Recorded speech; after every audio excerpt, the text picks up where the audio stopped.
Urban disinvestment, deterioration, and abandonment cost American cities millions of dollars each year. Essential services like fire protection, law enforcement, and public health, competing for shrinking tax dollars, are severely reduced. This decay destroys community spirit so vital to a city's character.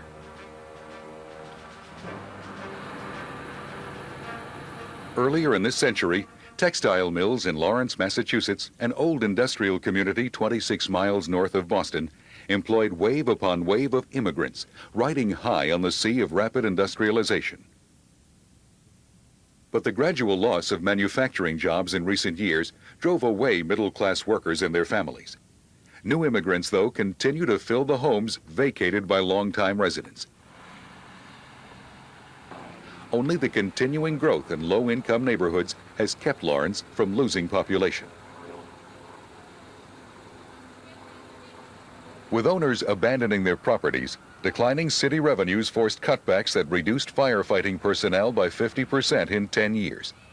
Population changes and increasing demands for services further contributed to Lawrence's troubles. A wake-up call was about to ring. By spring of 1992, the city was in crisis. Lawrence, Massachusetts, once known as the City of Workers, was now a city on fire.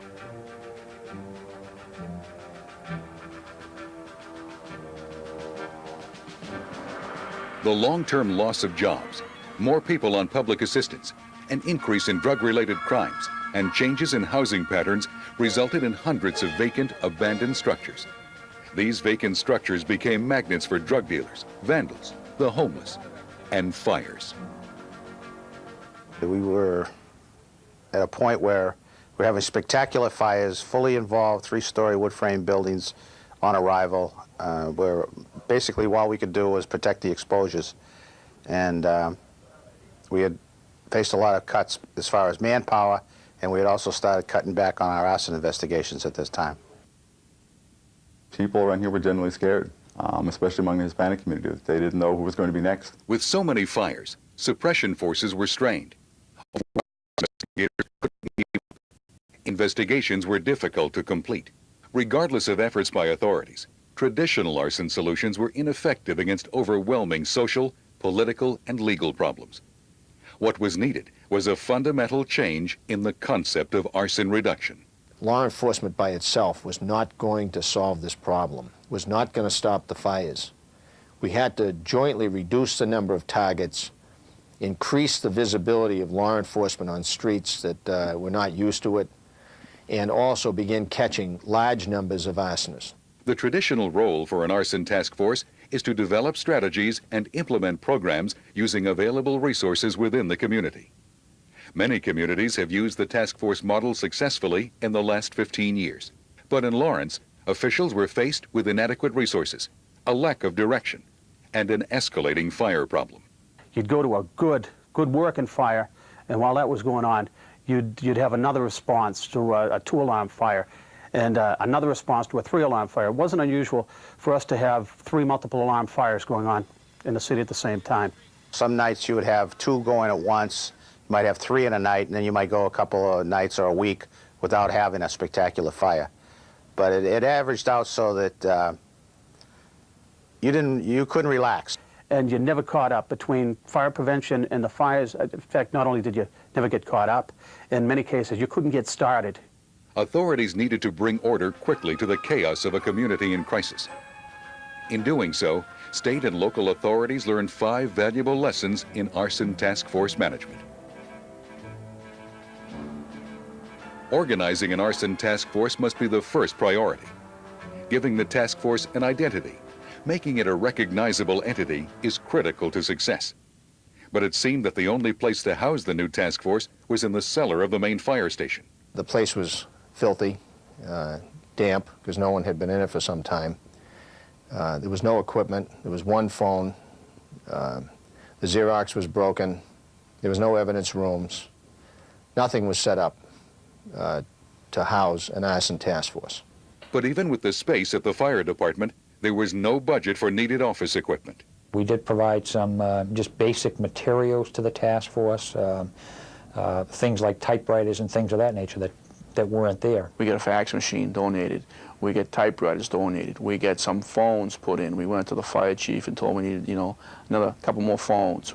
We went to the police department. We got interns. We did everything we could think of to get more help. We went to the business community and got some things donated, so we became very good at acquiring things. The next immediate need was to staff the task force with qualified investigators, recruited from the Federal Bureau of Alcohol, Tobacco, and Firearms, local fire and police, and carefully selected officers from the state police. You have to find workers. Now, we were fortunate in here to have enough latitude because of the crisis here to be able to point to individuals and request them. With the physical aspects of task force headquarters completed, task force members quickly developed procedures for its operation. But more importantly, by sharing resources and talents, task force investigators began to make things happen. The first arrest was the result of an ATF sting operation. We were able to make 2 arrests in the first arson sting and 3 arrests in the second arson sting. They were highlighted in a big way by the local media, and I think by the fact that the task force was able to make these arrests, it put the arsonist in the city of Lawrence on notice that we're here now, and all these fires that you've been getting away with in the past are going to stop now because we're going to start catching you and we're going to start prosecuting you and putting you in jail for these arsons. Organizing the task force into a working group is an important first step. But the existence of a task force alone will not curb the crime of arson. We attempted to put a police presence on the street during the hours where the fires were occurring most frequently. Overnight patrols of fire-stricken neighborhoods began almost immediately. Identifying the vacant buildings that attracted the homeless, juveniles, and drug dealers, officers entered each building, making a list of people they encountered. In addition to the deterrent factor, street visibility also built trust and confidence, even among the most unlikely people. People, like prostitutes, are on the street every single night. They know all the players, they talk to all the people, they hear the information, and the secret is to get them to trust you enough to tell you what they know and not feel like they're going to be spending the weekend in jail or several months in jail for different warrants they have. And that was a big thing, was trying to work with them, extract information. And we've got to the point now where they've actually come to court and testified in an open court on arson cases. And I think that has a lot to do with the task force and the way that we've worked with people. Street visibility in arson-prone neighborhoods raises community awareness of the crime and builds a database of possible targets and suspects. But one of the more significant strategies required training, support, and perseverance. Unlike more traditional arson incidents, the Lawrence fires involved a number of motives. We had a series of arson fires that really seemed to have no reason or pattern, and they really were beyond the scope of handling of the local fire department, both in their ability to respond quickly and to investigate the fires. An essential element to the success of the Lawrence Task Force was a process of investigating each fire using a protocol developed by the State Fire Marshal's Office and provided to each investigator. We're convinced, through trial and error, that it's this protocol, a witness-driven protocol, getting to the scene early, investigating every single fire, investigating witnesses, as many as you can, as fast as you can. That's what's going to produce results. In addition to increased presence in the stricken neighborhoods and thorough investigations, the task force recognized the need for public information in order to keep the arson problem before the eyes of the public. Due to the almost immediate success of the task force, local news media were able to actively assist in each investigation. I think the people who ran the task force quickly understood that in order for the public to believe in them and to give them cooperation and for them to have credibility, they had to see some results.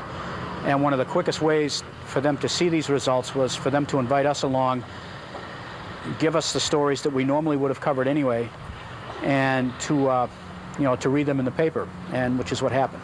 Neighborhood watch programs that have worked in other communities met with limited success in Lawrence. It's a rather disparate community between different countries of origin, different social clubs, different churches. There's a lot of splintering in the community in terms of how they're organized, and it's very difficult to kind of get the community kind of rallied around something, because you pretty much would have to almost walk door to door, I think, to pretty much get them going. In the absence of additional city funds, volunteer groups pitched in. We approached people with a vested interest, the banks and other people, and asked them for cash contributions, and some companies gave equipment in kind. A local Chevrolet dealer donated a used van. And as I say, the hospital, Arson Hospital, donated all the emergency equipment for the van. The vocational school outfitted it with the interior shelving and everything. And the lettering was done for nothing. Even the car phone, everything was donated. Volunteer efforts increased the visibility of the arson problem and helped shift some of the responsibility for deterrence from law enforcement personnel to the people who were most affected. We can't just let this happen to us. We have something to say about what goes on here, and we can't complain about the fact and just live in fear. We have to do something, as if not, we are victims, and that, we don't have to be that way. Encouraging people to kind of try to at least take some sort of a role in it, whatever they could do, and at least help the folks who are trying to get to the bottom of this. The task force quickly learned what arson-related events attracted the media as well as the attention of the arsonists. When people began to pick up the newspaper and see pictures of people in handcuffs being led away, I think that convinced them that the task force was here to stay. There's a lot of talent in the law enforcement area and the fire service, and the secret is to use that talent. Within weeks, arrests and convictions increased and public cooperation grew. But 500 vacant buildings continue to be major targets for arson. At best, these buildings needed to be re-inhabited, but given a declining economy, this seemed unlikely. We identified a group of about 50 houses that needed to be boarded on an emergency basis. In many cases, these only required one entrance to be boarded. Boarding up abandoned buildings can effectively block access to arson-prone properties, but the effort requires materials which are expensive and trained people. We went to the sheriff's department and asked for prisoners. Then we went to the National Guard and asked for supervisors and trucks.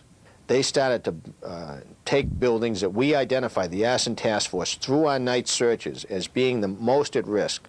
These were generally ones that were filled with debris that could be easily set on fire. We approached the Lumbermen's Association, there's a number of lumber yards around here, to obtain scrap lumber that was not good for retail use. But what we would do was take this scrap lumber and use that to board up buildings as well. Later, we got another $3,000 donation from a big lumber yard that saw we were trying to do the right thing. As effective as the board-up program has been in reducing the incidence of arson, the most effective technique was applying witness-driven investigation procedures to a traditional fire scene-based investigation. I got called to a fire about 2 o'clock in the morning. It was in August. It was really hot. And when I got there, there was 3 buildings were totally burning as much as I've ever seen a fire burn. When the fire finally cleared and we got settled in, across the street from this area was a basketball court. I brought my basketball and shorts to work. I worked out for 3 days in the basketball court, and within a couple of days, I knew who lit the fire through the kids. There were 4 key factors in controlling arson in Lawrence. Communities beginning arson task forces should consider each of these carefully. 1. Lawrence officials identified specific arson problems and focused their efforts and resources to reduce only those problems. In terms of a working task force, this was as effective a task force as I've ever seen. 2. Cooperation was critical among agencies with the authority to legally deal with arson and those whose lives are most affected by arson. It's not arresting people, it's not beating doors down, it's not staking things out. It's the ability from one person to talk to another person. 3. The mix of personal styles and abilities combined effectively into a cohesive arson unit. So you have divergent groups that in any cities don't always get along with each other. Now they're all sharing the same office and they work together. And finally, A commitment by task force members, government officials, and the community was necessary to reduce the arson problems. Invite them in.